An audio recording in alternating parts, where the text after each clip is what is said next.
So we're up to washing. There's a prohibition of washing on Tisha B'Av. 47. Simply putting one's finger in water is forbidden, even if the water is cold. That's Shulchan Aruch in Sif Zayin.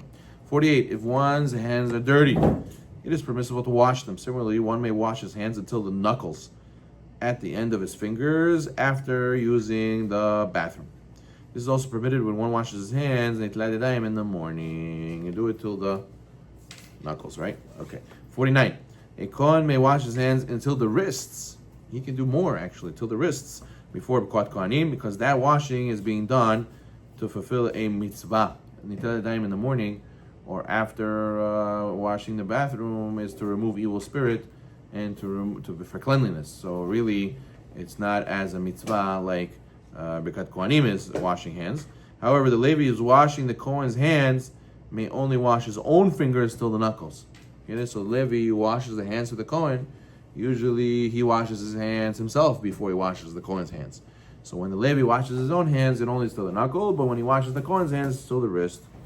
50. One may wash dishes or other necessary items for those who are permitted to eat, such as children and ill person, even if one's hands may get wet. Similarly, after chatzot, one may wash fruits and vegetables to eat after the fast. 51. One who is allowed to eat on Tisha B'Av and needs to eat bread, he is allowed to wash his hands until the wrist. Okay. 52. Even though one may not wash his face on Tisha B'Av, one may take a wet wipe that is slightly moist and wipe his face with it. However, if you will be particularly bothered by not washing your face, right? Let's say you'll break out in pimples if you do not wash up, then you may wash your face with cold water, because the Chachamim were not gozer that you should be in tremendous tzar. You should be in a little bit of tzar, a little bit of suffering. But if you're going to break out and suffer tremendously from not washing your face in the morning, you may wash your face in cold water on Tisha B'Av. 53, a kala within 30 days of her wedding may wash her face. 54, so her husband does not become turned off, disgusted by it. 54, one may not go to a mikvah on Tisha B'Av, even though you go every day, and even if the water is cold. Even a woman whose scheduled time is to immerse in the mikvah on Tisha B'Av, she must delay her tevilah until after Tisha B'Av. Anyways, relations is forbidden on Tisha B'Av. 55. One may not put ointments on for pleasure on Tisha B'Av. One may use creams and moisturizers if you're trying to prevent or treat an illness. Let's say a guy has eczema, so he has to put this medicated cream on it. That's allowed because he has a sickness, illness. But a person is just doing it because I like how it feels, like how it smells. That's not allowed. Just to do it to make your skin look better or softer is not allowed. Interesting. On the footnote over here, they say, Piskei Teshuvot says you're allowed to put insect repellent. Usually Tisha B'Av in the summer, especially if you're around bugs, you're allowed to put insect repellent on Tisha B'Av. 56. Deodorant is permitted on Tisha B'Av since it's meant to remove bad smells. It's not like cologne, right? It's I would say not just mojna, I would say nujna. Yeah, you have to wear deodorant. 57. A woman should not apply makeup on Tisha B'Av. Okay, fine. Number 58. One is not allowed to wear leather shoes on Tisha B'Av, while all other types of materials may be worn. It is forbidden to wear a shoe that contains any leather, and it is not actually made from leather. It contains leather. It's also not allowed. A lot of shoes you wouldn't think are leather actually have leather somewhere in there, so you got to pay attention to that. There's always those people who forget to buy shoes for Tisha B'Av. They ask me, Rabbi, do the 9 days, can I buy new shoes for Tisha B'Av?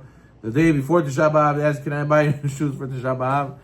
Please, Rabotai, prepare your shoes in advance. Yom Kippur soon.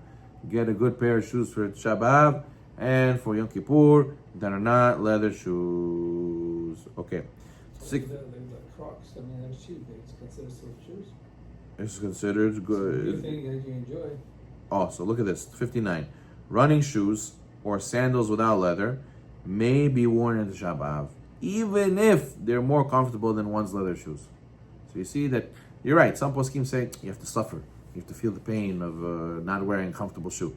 But the halacha, at the end of the day, Chazon Ovadia writes that even if you're going to wear these cloud shoes, you know, these cloud shoes, that they have all these cushions and you feel like you're on a cloud, and like Anei Kavod, so over there, it is mutar to wear such a thing as long as they don't have leather in Tisha B'Av. 60. Is this like animal leather? Yes. 60. A woman who is within 30 days of childbirth or a sick person who needs to wear shoes made of leather for comfort may wear leather shoes, shabab. Children below the age of bar or bat mitzvah may wear leather shoes. However, if you can, you should try to teach them. If you'll not injure himself, then you should try to teach to wear non-leather shoes.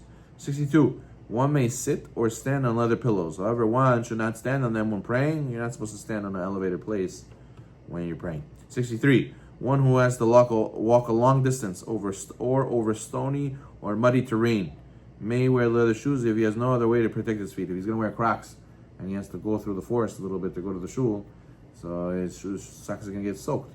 It's very muddy over there. So what does he do? He wants to wear the leather shoes to protect his feet, but he has to remove the shoes once they're no longer needed.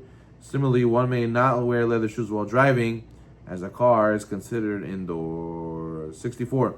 Just like the other prohibitions Tisha B'Av, such as eating, drinking, and washing, one may not wear leather shoes the entire day. The only permission by mincha time is one is permitted to sit in a chair while praying mincha, but he may not wear leather shoes. Sitting on a chair by already chatzot, we're more lenient, but leather shoes applies the whole day. 65. Marital relations is prohibited in Tisha B'Av. Even sleeping in the same bed is prohibited. 66. The archakot, the distance, acts of distance, they're usually practiced when a person's wife's nida is not observed during Tisha B'Av. Therefore, if one's wife is not a nida, one may pass her things and even touch her. However, it's praiseworthy to act strenuously refraining from touching his one wife because it's forbidden that day. Okay, if it's 9th of Av, then she has to postpone it. Here, this is another case, 67. A woman's time of immersion is on Friday night. That's on the 9th of Av. She may immerse as like any other Friday night, and it's permitted to her husband. And so this year, that's what's going to happen. Tisha B'Av this year is Shabbat. But it's going to be delayed. It's going to be delayed till Sunday. What if her nikva night falls out Friday night? She goes, even though it's on the calendar date, it's 9th of Av. No, since it got pushed off till Sunday. So Sunday is Tisha B'Av and not Friday night. One more. 68. Greeting people is prohibited on Tisha B'Av. However, if you were greeted by someone who was unaware, you may quietly and solemnly greet him back. One should refrain from saying good morning to his fellow Tisha B'Av. If someone asks how you're feeling, it's not prohibited because it's not a greeting. Let's say a person had a baby, you could say Mazal Tov. One should not give a gift on Tisha B'Av. Playing with children should be avoided because it makes a person laugh. However, if one's child's crying, you may pick him up. You should not take a trip on Tisha B'Av. It will lead to lightheadedness and diminish the solemnity